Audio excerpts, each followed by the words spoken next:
hello friend, इन अशोक आप पे ñel संतरी क्रिएटिविटी तो इन मने तुरी दिन गान हुईना वीडियो बइन बना दड़े खरा ओनाते इन इकई खोजोग कना जहाँ इदी काते इन व्यस्तों ताहे कना ओना आपे ठेनी शेयर जे इन चेक चेक इदी काते व्यस्तों ताहे कानते इन वीडियो बइन बना दड़ेटा तो इन साक्रात मालांग जहाँ ताहे कना तो ऑक्टो बइन ñam ला हाते हाते दड़ हुईना भांडान उमुच चला लगिते जिनिस पति आपे पे बड़ाईगा सांताल हपन आबो चेक चेक को किरिंग काते बो सेनोआ भांडान ओड़ाते तो ओना जिनिस को किरिंग बड़ा तगे इन टाइम बइन ñam दालेरा एने खनते ताहेना साक्रात साक्रात रहो इन मिटी ब्लॉग वीडियो उनका बारे पे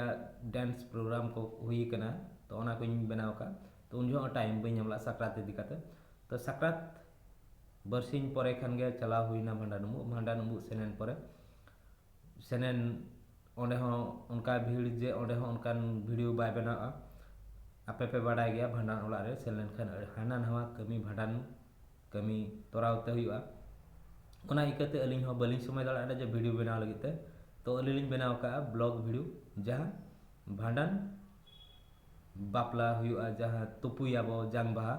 ओना ठाव को सेन हुई करा एखान ओना वीडियो को गे आपे ठेन अगु सेटराली तो अलिंगा ब्लॉग चैनल ते आपे ब्लॉग चैनल से लकरा पे ᱧᱟᱢᱟ तो आपे सर्च आपे अशोक सुरेन ब्लॉग तो अडिगान उनका अशोक सुरेन ब्लॉग चैनल मेना गया तो आपे संताड़ी क्रिएटिविटी पे सर्च करत खान ओना मेन चैनल पे सेनो चैनल रे सेन केतेम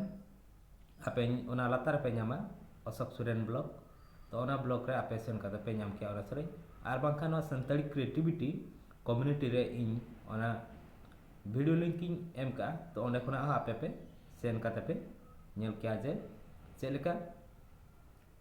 जांग बाहा तुपु हुईना अतु बाहर खुना ओडोकेन तायम चेलेका सेन हुईना तिना जिलिङा तो ओना को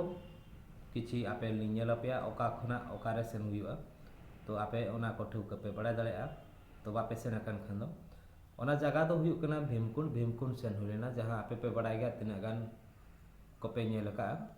तो भीमकुंड जनवरी 20 रे ओंडे जबे हुआ जांग बाहा तो ओना जनवरी 20 रे अलिनी सेलेना ओंडे खुनते 20 रे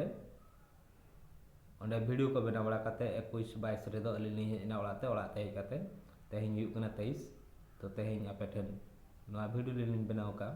तो मा तबे आपे ब्लॉग वीडियो ñel पे तिना गान आरगे नोका गे मेना ब्लॉग वीडियो अलिनी नवा रे हो मिमिटी लिनी आलागा तो आपे पे ñel किया मा तबे